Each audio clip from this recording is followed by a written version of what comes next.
महाशिवरात्रि का पर्व भगवान शिव की महिमा और उनकी कृपा को दर्शाने वाला सबसे महत्वपूर्ण दिन माना जाता है। इस दिन से जुड़ी अनेक पौराणिक कथाएं हैं, जिनमें से चंद्रदेव के श्राप और शिवजी के वरदान की कथा अत्यंत प्रसिद्ध है। ये कथा हमें बताती है कि कैसे भगवान शिव ने चंद्रदेव को श्राप से मुक्त कर उन्हें अमृतत्व का वरदान दिया और इस दिन को दिव्यता प्रदान की। सृष्टि के प्रारंभ में दक्ष प्रजापति, जो ब्रह्मा जी के पुत्र थे, ने अपनी 27 कन्याओं का विवाह चंद्रदेव सोमदेव से किया। ये 27 कन्याएं वास्तव में 27 नक्षत्रों का स्वरूप थी। दक्ष की इच्छा थी कि चंद्रदेव सभी पत्नियों को समान रूप से प्रेम और सम्मान दें, लेकिन चंद्रदेव अपनी पत्नियों में से केवल रोहिणी को अधिक स्नेह करने लगे और अन्य पत्नियों की उपेक्षा करने लगे। ये देखकर उनकी अन्य पत्नियां बहुत दुखी हो गईं और उन्होंने अपने पिता दक्ष से शिकायत कर दी। दक्ष प्रजापति को यह अन्याय सहन नहीं हुआ।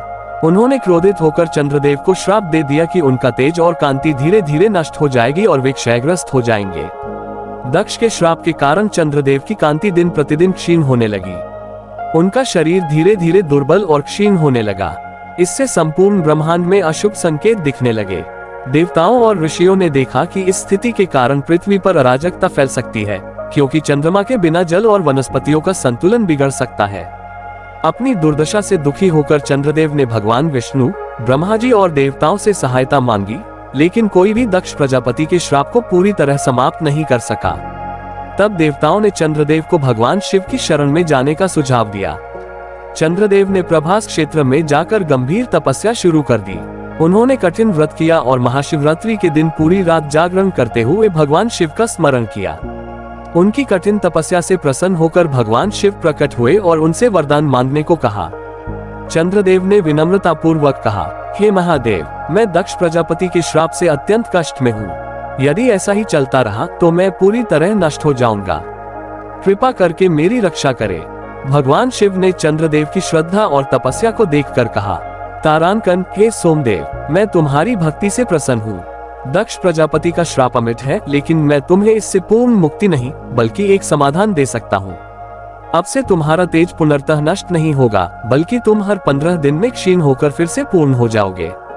इस प्रकार तुम्हारी कृष्ण पक्ष में क्षीणता होगी और शुक्ल पक्ष में वृद्धि होगी। इस चक्र के कारण तुम्हें अमृतत्व प्राप्त होगा और संसार में कालगणना का आधार बनोगे।